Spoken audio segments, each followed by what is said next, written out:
Chapter 12. Tempest. "Terra Prime has fallen, Jeremy," said General Travis Parker over the communication screen. "They were good. They had to have Carlos with them. Everything we had planned fell apart in minutes, and the satellite system never engaged." A solemn look washed over Jeremy's face.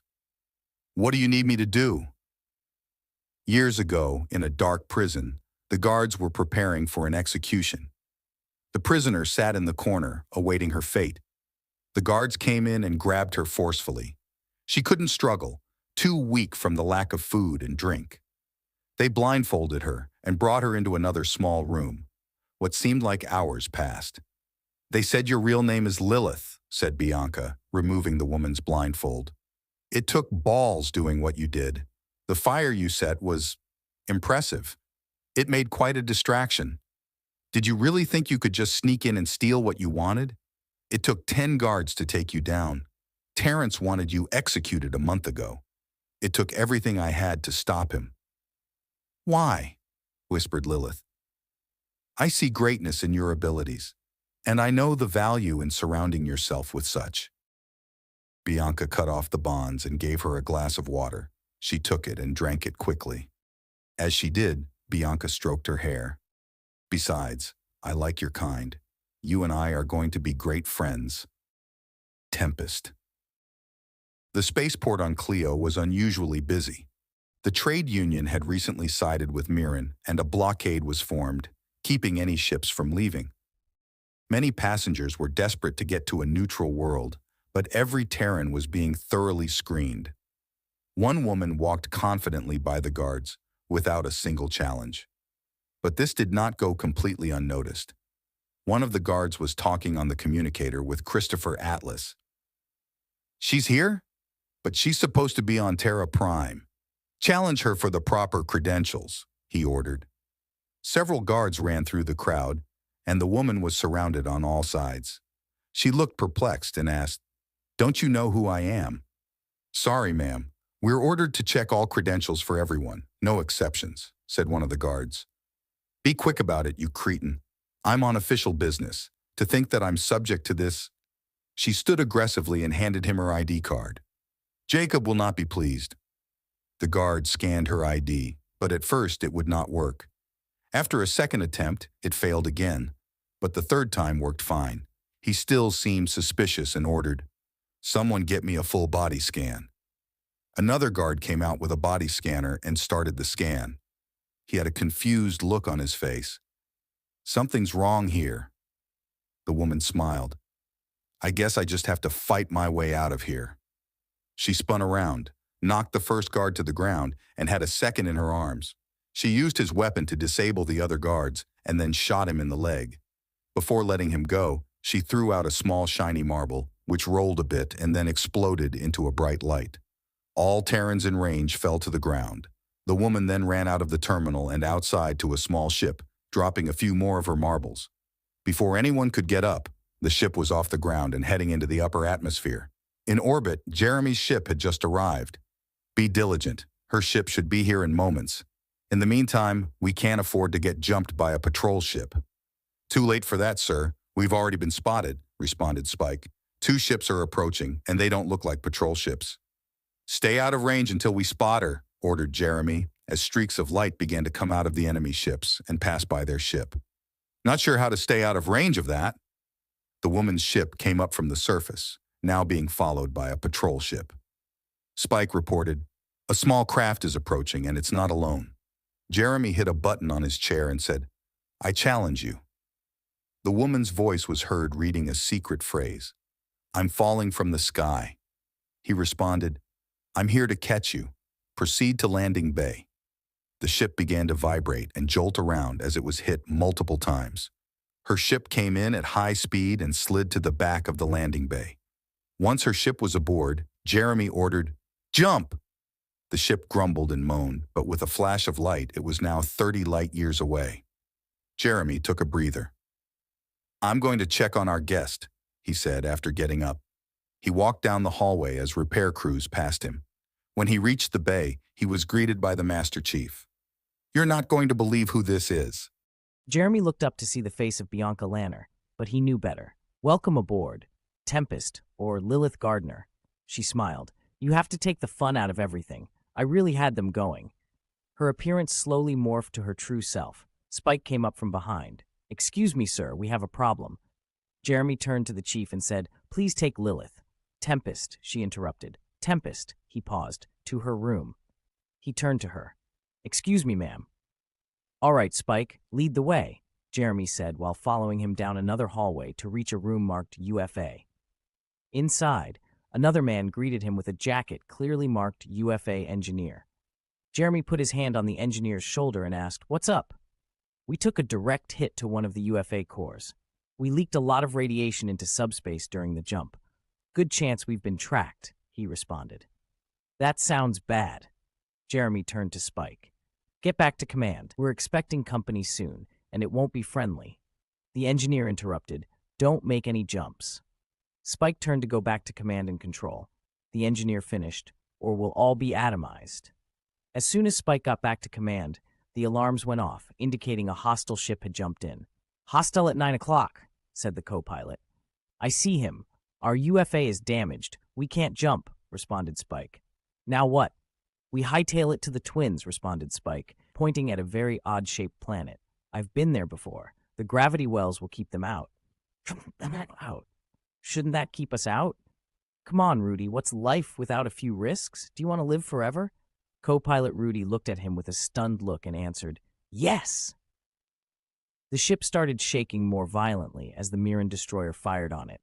The alarms started sounding. "Chief, I need you to secure Bulkhead 21, yelled Spike on the intercom. The chief ran down the hallway to 21 and opened the door. Fire and smoke poured out as the chief pulled the fire suppressant. All at once, the ship was hit again by enemy fire, and 21 ripped open to space.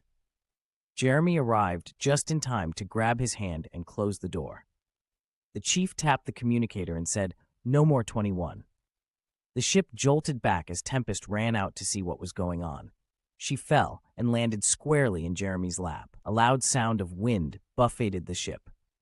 "Excuse me, my dear," Jeremy said. "I need to get to command and find out what is going on."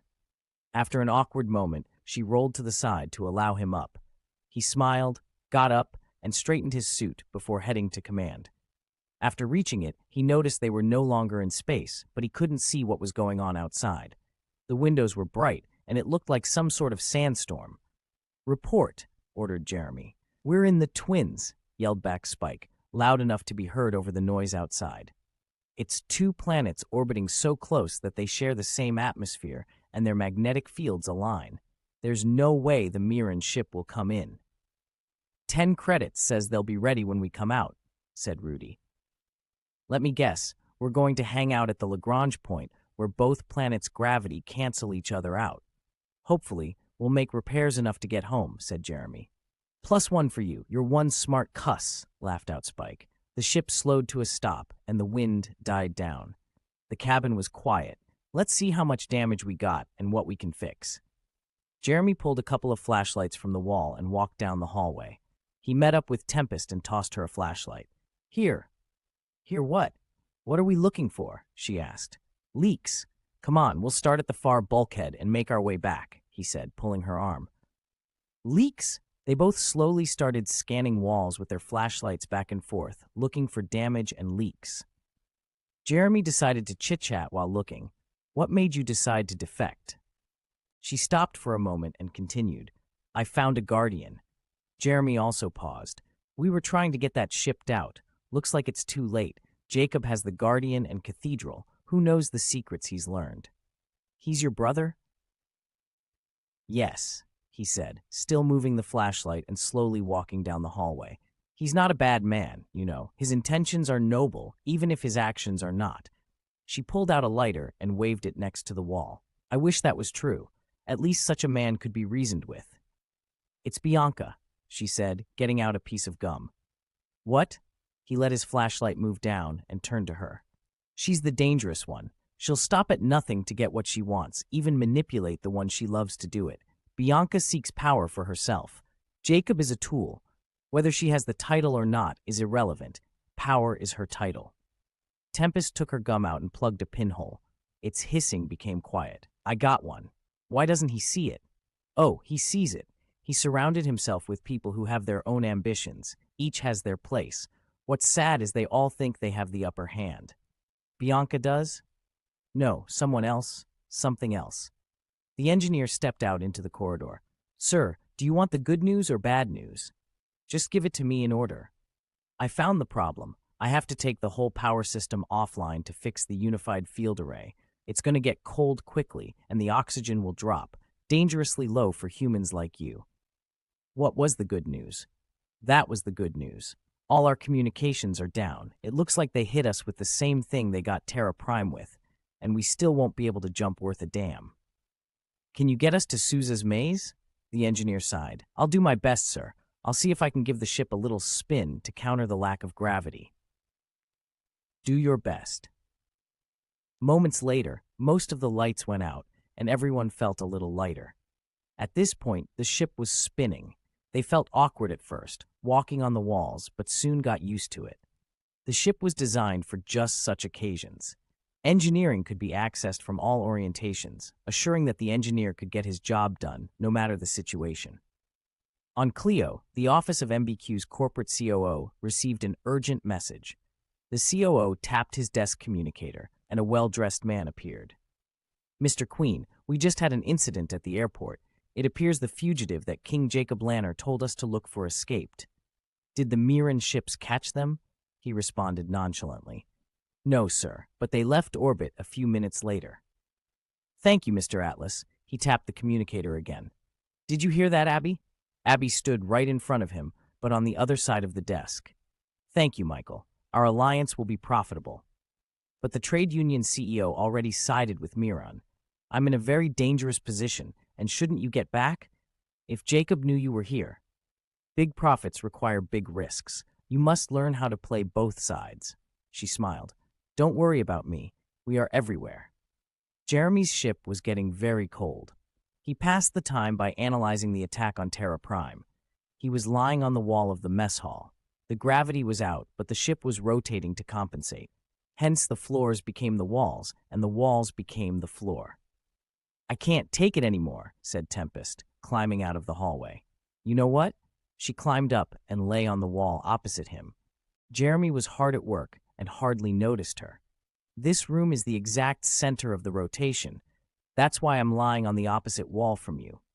She still didn't get the attention she felt was due. What you doing? Looking over what went wrong and why our satellite network went down without even a warning, he responded without looking up. Poppers, she responded. What?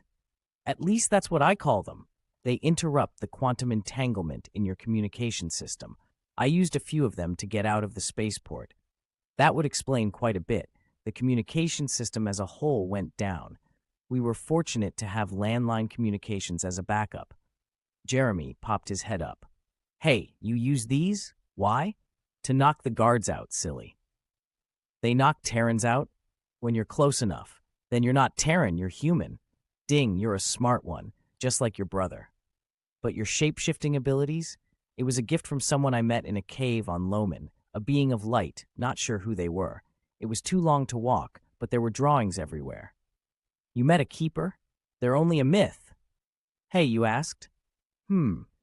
Keepers were the ghostly inhabitants of the Guardians, neither Nadian nor human.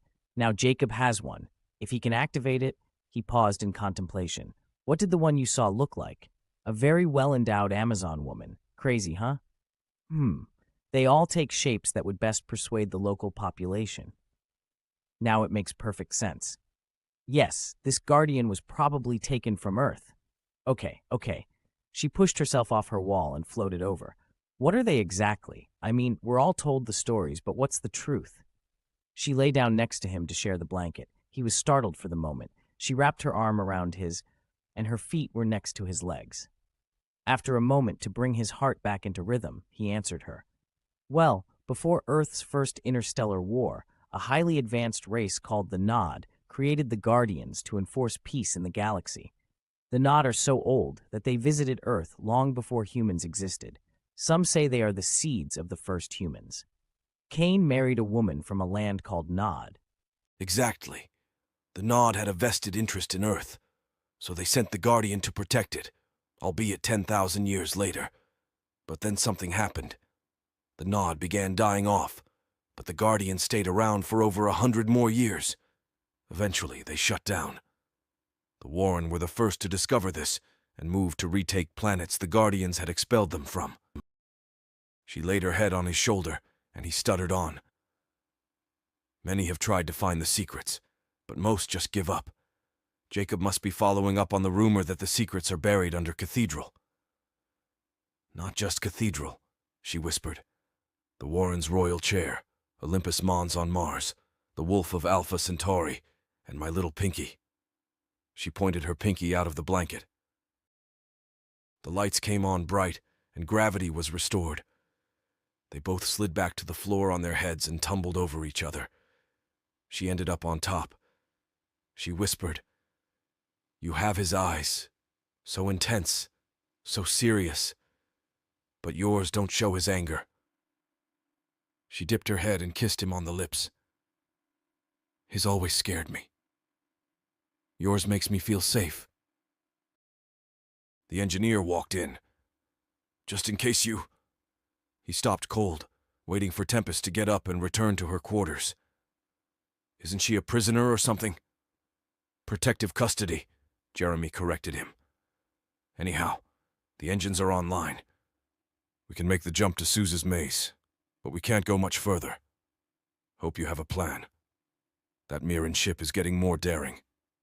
I doubt going into the maze will help us." "Have faith, Chief. Return to your post. I'll have Spike plot us in for a jump in a minute." Jeremy walked down the hallway past Tempest's room, glancing inside to see her smiling and waving. He spent the rest of the trip to the bridge trying to get his heart back into rhythm. On the bridge, Spike was already in the pilot's seat. "Sousa's maze locked in, sir," he said. "Good. Now we make it out of here like a bat out of hell. My guess is no matter where we exit, that Meeran ship will be on our 6, responded Jeremy. "Maybe some decoy. I want them to follow us." "What? Are you crazy?" "I just don't want them too close. Drop some 150s on our way out of the Twins. If they follow us too close, it'll blind them long enough to get away." "Let's roll." The ship fired the maneuvering thrusters and began moving out of the cloudy atmosphere of the Twins. As the stars began to be seen, Jeremy ordered, "Drop 3 250s." Sure enough, the Meeran battleship was pulling in behind them for the kill. The Mark 150 charges exploded, sending the Meeran ship off course. In the time they bought, Jeremy's ship made a quantum jump. Once finished, they were surrounded by frontier battleships rushing to return home for the defense of their home world. Jeremy clicked the radio. "General Parker, we're coming in hot. I recommend you get your guns ready." The Meeran battleship jumped in, but it never had a chance to return fire.